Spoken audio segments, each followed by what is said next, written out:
Welcome to the Top Advisor Podcast, brought to you by Proudmouth's Influence Accelerator Academy. I'm your host, Bill Cates. In each episode, I interview one of the financial service industry's top performers to learn their secrets to sustained success. These short interviews will get right to the heart of what each top advisor is doing to acquire more right fit clients. You'll be reminded, renewed, and inspired to take powerful action. You'll impact more lives and increase your income at the same time. Now, on to the show. Welcome to Top Advisor Podcast, where I interview top advisors for top advisors. Research tells us that satisfied clients tend to be loyal, but in one study conducted by Julie Littlechild out of Toronto, Canada, satisfied clients had a 98% loyalty rating, and that's good. You want to retain all of your clients, right? Well, at least most of them, but you probably have a couple you wouldn't mind offloading to someone else. However, and it's a big however, there's a low correlation between satisfied clients and the giving of referrals or making introductions. What we need, both you and I, are engaged clients.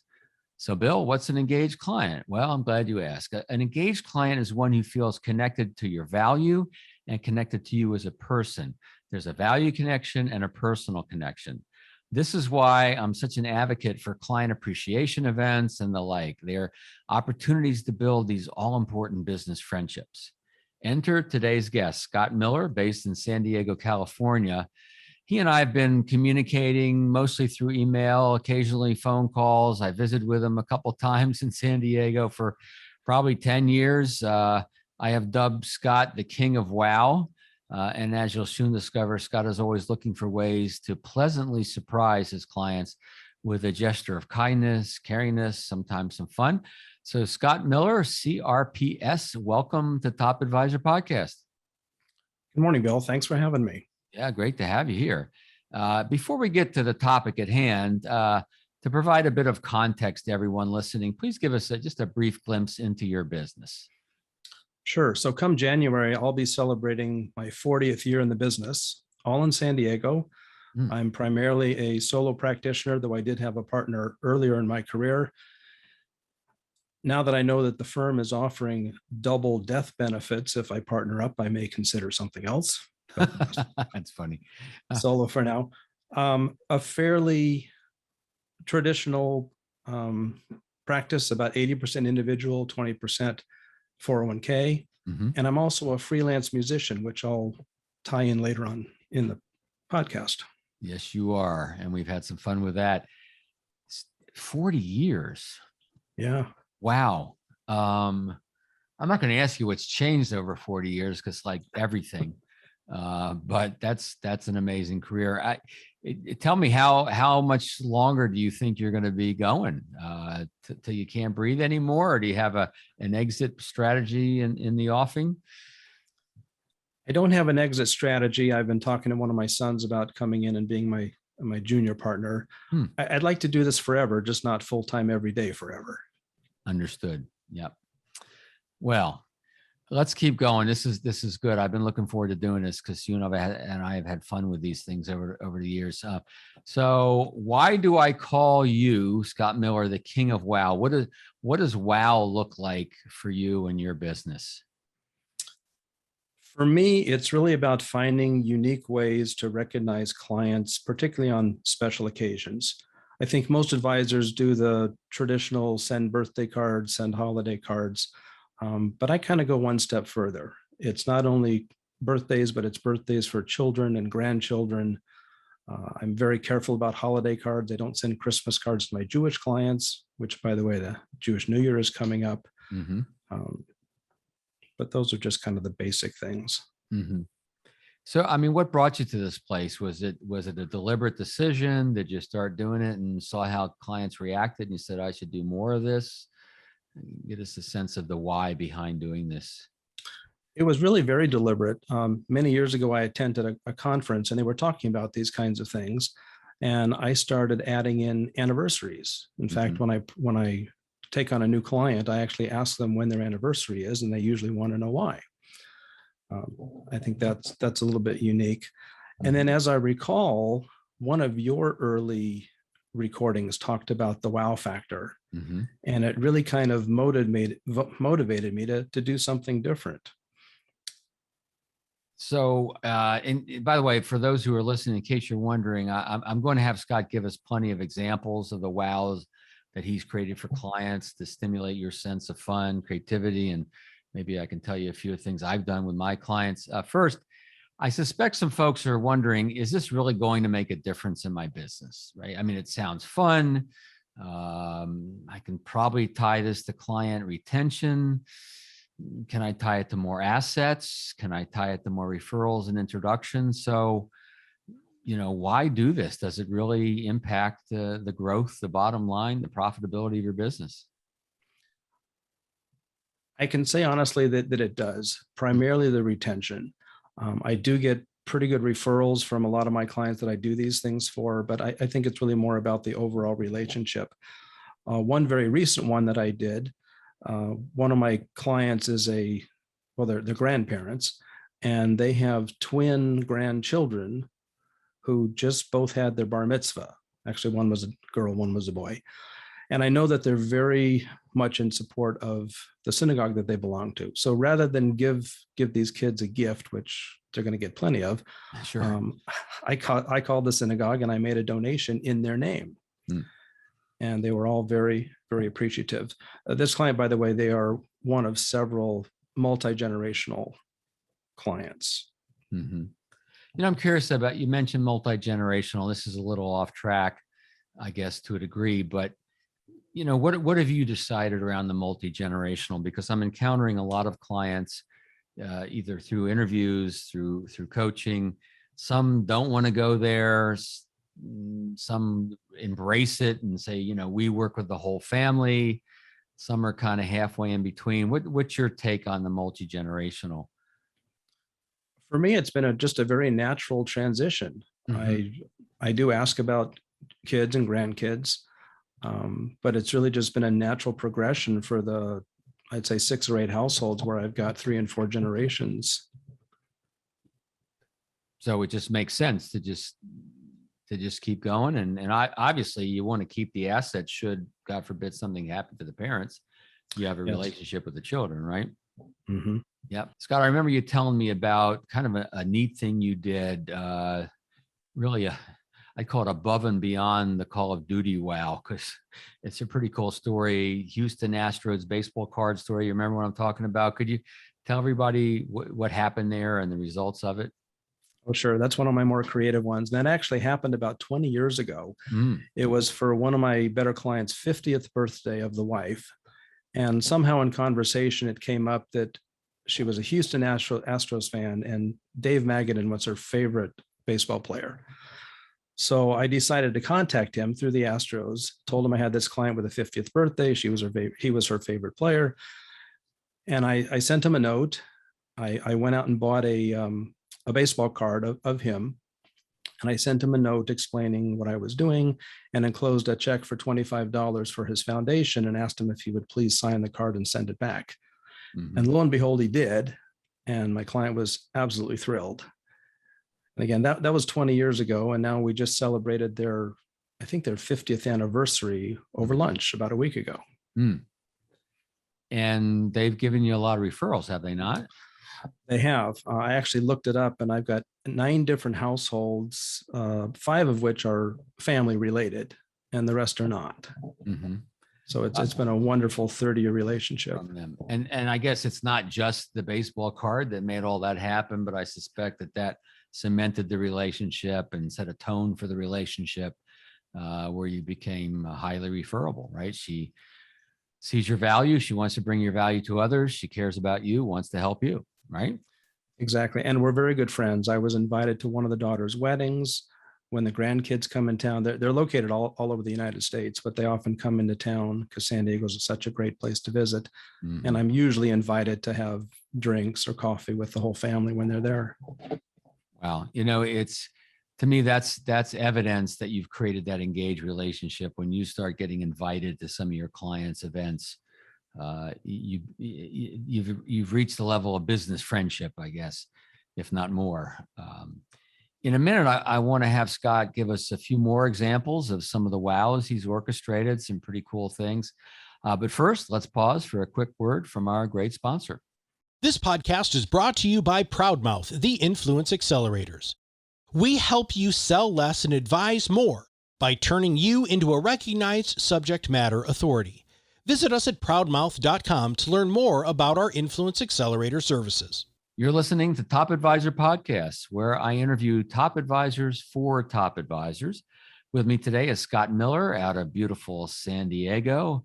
We're talking about wow. Scott is the king of wow. So Scott, now's the time. Give us some more examples of some of the things you've created over the years that have really created that wow factor and created incredible loyalty, and in some cases, a lot of referrals. Sure, I'd be happy to. So one of them is a group engagement. San Diego is host to a major PGA golf tournament every year, either the US Open or the Farmers Open. And I've got a handful of clients that golf. I don't, but they do. Mm-hmm. So I invite them for a day on the golf course, and it's very inexpensive. I think it costs me $15 for an open-ended one-day ticket. Usually 5 or 6 of us go. We spend a day walking around, then we go have lunch in the clubhouse. That's been received very well. Mm-hmm. I don't do big client events. I'll talk about one a little later on, but there is one that I do. Some other things that I've done. One of my clients was a huge Jim Croce fan, and Ingrid Croce actually lives in San Diego and had a restaurant and bar that closed down a couple of years ago. But I found a cookbook online by Ingrid, and I sent it to this client as a birthday gift. Going back to the couple that had the grandkids that had the double bar mitzvah, they often spend their anniversary at a particular steakhouse in San Diego. And once I found out about that, I simply call up when I know they're going to be there and arrange to either have dessert or champagne brought to the table. And then one more, I've got this 80-year-old client that lives in Washington, but her family is all in San Diego. Well, they all got together a couple of years ago for her 80th birthday at a casino in Washington. So I called around, I found out where they're going to be, and I talked to the maitre d', and I had some champagne delivered to the table with all of them. And there's, again, that's a 3 or 4 generation relationship. And so this bottle of champagne just shows up and it's from you. That's a wow, right? Yep. Yeah, that's cool. Another idea that comes to mind is I had a client call me, it was Christmas Eve, probably around 1 or 2 o'clock in the afternoon. Why I was still in the office, I don't know. But she called and told me that her daughter was going to have knee surgery at a hospital that was maybe a couple miles from my office. So when we got off the phone, I figured there was something I could do. And I called around. I was going to have some flowers delivered. I could not find an open flower shop Christmas Eve. So I called the hospital, and sure enough, the gift shop in the hospital was open. So I ran up there, bought a plant actually, and then had it delivered to her room from me. And a couple days later, I got very nice thank you cards from both the client and the daughter, who I had never met, and she was pretty impressed. So how do you come up with these ideas? Do you have a formula for this? Is it just you've made a decision, I'm going to look for these opportunities, and over time you've just gotten really good at noticing when here's a chance to do something? What triggers that? Do you know? Is it conscious competence, or you just kind of do it? I think it is conscious. It's really just all about listening and asking questions. Like I said before, when I profile a new client, I ask questions. I ask about the grandkids. What do they do? What do they like? What are the client's hobbies? Everybody knows in our industry, there's something called KYC, know your client. Mm-hmm. Well, I try to know everything there is about my client, including anniversary dates, birth dates, hobbies, charities that they support, so that somewhere down the road, you can go back through your notes and come up with these things. It's not really rocket science. It's just a matter of putting the pieces together. Bill, earlier in this interview, you mentioned that you've created wows for your clients. I'd love to hear a couple things that have worked for you. Yeah, thank you. I've done a lot over the years. I've done some neat things. I've done some simple things. Some of the simple things I do, and this is, by the way, anytime anybody gives me a referral, makes an introduction, I always immediately say thank you. I'll often go to LinkedIn profile. Where did they go to university? Coasters, $15 with the university logo on it. Maybe a mug, maybe a Yeti mug if I feel extravagant. I remember one client who I actually interviewed for this podcast. He'll be coming up, and he gave me a nice introduction. He went to Rutgers University, so I bought one of these big throws, these fleece throws with the Rutgers big logo on it, and he sent me a picture, I guess his wife took, of him sleeping on the couch with his Rutgers throw. So I always personalize things like that. I rarely send things with my logo. If I do, it's something very utilitarian, something of value that I know my clients will use. One of my clients is an ex-Marine, and I had a bag of swag, some things that we have with the logo, but I wanted something without my logo, because if it's got your logo on it, generally speaking, that's promotion. That's not a thank you. But I did get coasters with the Marine logo on it. And I'll never forget, Scott, he says, Bill, that bag you sent of all that swag. I said, or he said, most of it wasn't much, but the coasters, I saw that you went, and did something personally for me. So I really do appreciate it. But I could tell you one of the biggest thing and the best thing I think I've ever done was when I was writing my book, Radical Relevance. I interviewed a gentleman by the name of Craig Strent because I knew he was a good thinker in this area of relevance, and I knew it'd be a good interview. And I took him to breakfast, and I bought breakfast obviously for him, but I wanted to do something a little more special. So I called a friend of mine who worked for his company, and I said, Steve, what is Craig into? What's he like? What hobby? What interests? I'm always calling an assistant to find out what their favorite sports team is, or, where they play golf. And he says, well, he's really into Abraham Lincoln, just loves Abraham Lincoln. So I'm thinking, all right, I'll buy a book on Abraham Lincoln. And he said, but he's got every book on Abraham Lincoln. Okay, I won't buy a book on Abraham Lincoln. So we're talking, I'll get something, I'll figure it out.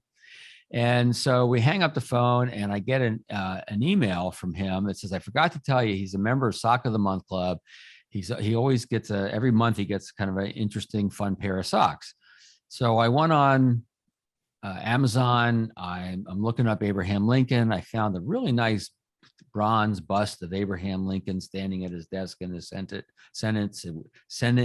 Sorry, it was about $35. Very nice gift. But as I'm getting ready to check out Amazon and its infinite relevancy, suggested a pair of socks that had Abraham Lincoln's profile or bust on it, if you will, silhouette, I should say. And so I sent that to him, and man, he was bowled over. Not only did he call up to say thank you, but he invited me to lunch to say thank you for my saying thank you. So, you're doing something right when you're getting thank yous for your thank yous. And that creates that feeling of wow. And he actually is in a position to hire me. He's hired me several times after I did that. So it's developed a nice relationship. That's a great story. Yeah, it's very cool. I've had other things like that, but I won't bore the group. Scott, earlier you mentioned that you're a musician. I know you play the French horn. I've sent you a lot of photographs of weird French horns over the years just to have some fun. There's some pretty cool ones out there, by the way. You sent me back a video of 4 French horns playing music together. It was very interesting. But I know you've used your music in a way to bring, to build that business friendship with your clients. Talk to us about that a little bit, because I think it's pretty cool. Thank you. And it's one of my favorite things to do. I mentioned earlier that I really don't do client events per se, but this is one where I make an exception. So I am a local musician, and one of the groups that I play with, it's a large community concert band. And for the past 20 years, we've been affiliated with Meals on Wheels. And every year we put on an annual holiday concert, and all the ticket sales proceeds and raffle proceeds go to Meals on Wheels. And in the last 20 years, we've raised close to $500,000 for them. But about 10 years ago, I decided to make a client event out of it. So I invite all my clients that are local that want to go. I pay for their ticket. And then afterwards, I host a reception at a local restaurant, which I pay for. Sometimes I get my manager to kick in a couple $100, Mm-hmm. but it really gives them a way to see me in a different light. Every now and then one of them will, or a couple of them will donate to Meals on Wheels on their own. But it really is a fun time just to have them see me in a non-business area, doing something in the community and providing music, which they like. Yeah, that's great. I think it's great when advisors can bring an interest, a hobby to their clients. I mean, I've had advisors say to me, Bill, I love to cook. What do you think about me inviting clients into my home and cooking for them? Yeah, of course. Anytime you can take something that you're passionate about, cooking, golf, biking, fishing, chocolate, wine, bourbon, whatever, it doesn't matter. Anytime you take something that you're passionate about and mix it with your clients, that adds again to that sense of client engagement, that business friendship. I think it's a great thing. So Scott Miller out of San Diego, the king of wow. Thank you for being our guest today on Top Advisor Podcast. Well, thanks for having me. It's been a true honor and a pleasure. You bet, Scott. This is Bill Cates reminding you that ideas do not make you more successful. Only acting on those ideas will bring you the success you desire. Thanks for listening to Top Advisor Podcast.